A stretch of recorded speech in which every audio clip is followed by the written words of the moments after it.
There wasn't too many crazy foods, just fried food, fried chicken, love the fried chicken. My favorite food ended up being Chick-fil-A. We went there weekly, if not more than once a week, and their lemonade to die for. And so when I first got home, I literally had to still go to Chick-fil-A for at least the first 5 months, like every single week, just because I loved it so much. It was like an addiction. So just fried food you get really fond of.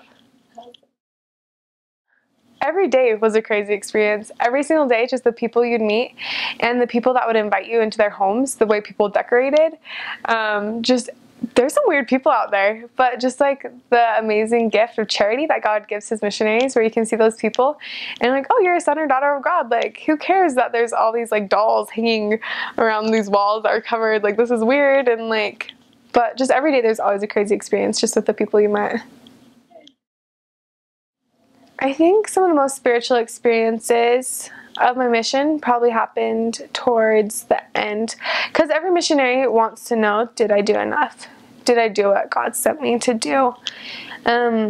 And that was probably just being able to see that, and then since then being home and watching the people who I taught, or the people that the members that I helped reactivate, just seeing them like continue to progress in the gospel. That was the confirmation and spiritual, that I did what I was supposed to do.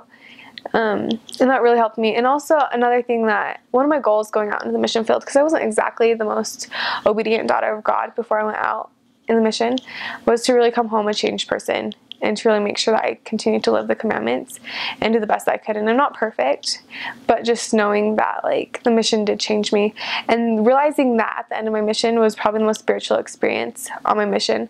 That the mission wasn't for any of the people. Like, I wasn't out there to save any of those people, because somebody else could have done it too, and they probably could have baptized them a lot quicker than I could have. But just knowing that if I came home a different person, a different Maddie, that I did exactly what God wanted me to do. And if I applied that into my life and used that in like relationships, and use that with my kids when I have them, like that was my purpose, is to become a better me. There's 3. Working hard, no matter what you're doing, to work hard and to give it your all. The next one is just being obedient. Mission, we have some weird rules that we have to live by, like not chewing gum, backing your companion out when they're backing up, just those sort of things. But that's one thing I learned, is if you were going to be an obedient missionary, you'd see those blessings.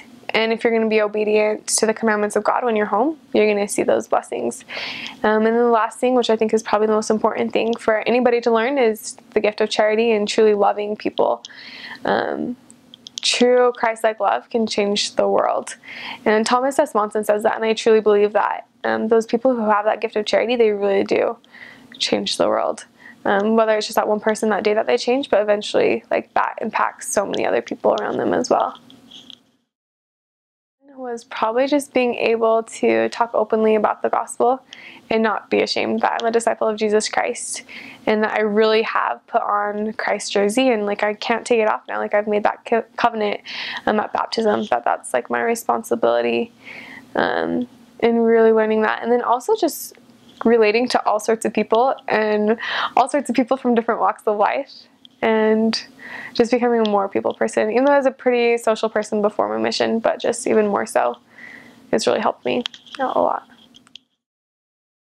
I was 9 months in, and everyone's like, you're so lucky you're not going to have snow, and I hate snow.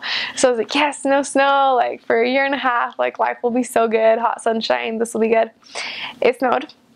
And we all got snowed in. We couldn't even go outside to proselyte. So we just cleaned our apartments and did phone lessons, went through the area book again, and then eventually like we could walk outside, but we had to stay close, and there's some guidelines. So there's snow. And Georgia doesn't really have snow plows. They have a few, so the roads were super bad, and plus Georgia drivers don't know how to drive in the snow, no offense, but they don't.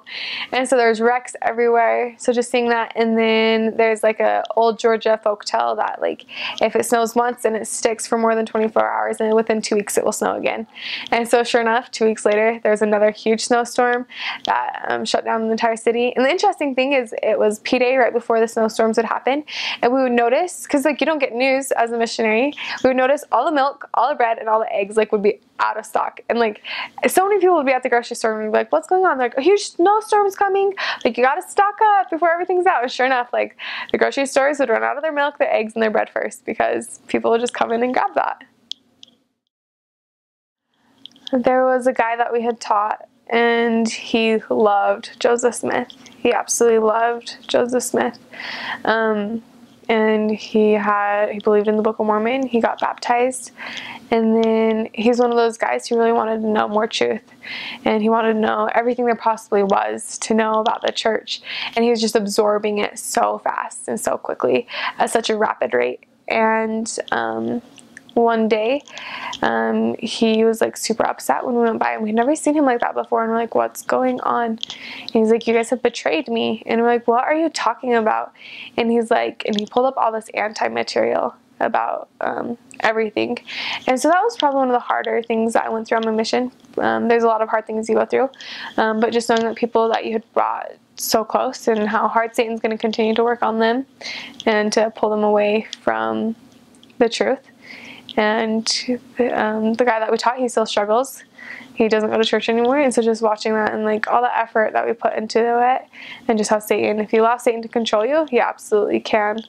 And just emotionally, every single day, it's super hard as a missionary. Just being like, okay, I gotta wake up at 6:30. I have to be to bed at 10:30, even if I didn't sleep at all last night. Like, I have to keep going. I have to keep doing this. And even though there's going to be days that your companion drives you up the wall, like, you still got to love them. You still got to be with them. You still got to go on. And even if you have to tract all day and all the lessons cancel, like, it happens.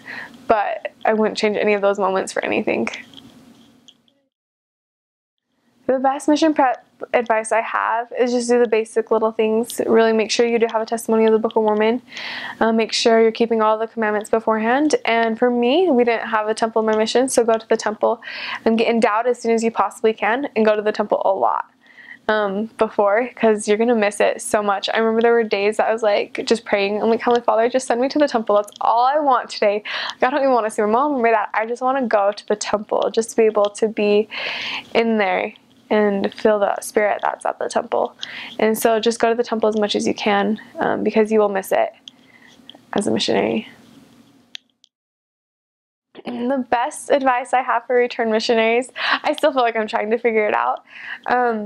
Don't get sucked up into the worldly things, because since I've been home, I've seen so many missionaries that I was close to get sucked up into the worldly things and allow Satan to take over their lives. And that's hard to watch, because like, you were out there serving beside them. You saw the strength, you saw their potential. Like, you knew that they could move mountains out there because they were keeping the commandments. They were doing what they're supposed to do. And then just coming back and going back to their old way of life.